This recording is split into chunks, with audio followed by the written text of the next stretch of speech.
ешкімге жылама, ешкімге просто жай өмір сүре берейікші деймін да. Азанда тұрып, әшейін өмір сүре берші, тісің жұлын немесе жумай бара берші бір күн.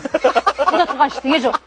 Шай ішкің келсе іш, май жегің келсе же, себіріп кетем деп ойлама. Өмір ғой, жылағың келсе жыла, күлгің келсе күл. Неге біз қиындатып жатырмыз осылай? Тек өзімізді қинап бір шекараға салып қойғанбыз. Бүйтуге болмайды, сөйтуге болмайды. Өмір сүре берейік. Енеңмен ұрсу керек болса ұрса бер, ода тұрған не бар, ол да маман ғой. Айтқың келгенін айт, ол да айтсын саған.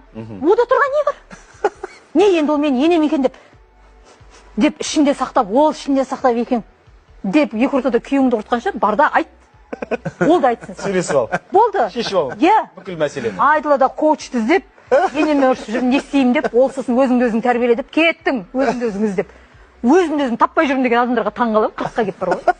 Қалай таппайды? Алла тағала сені дүниеге, жерге түсірді, барсың жан жағыңда адам көріп.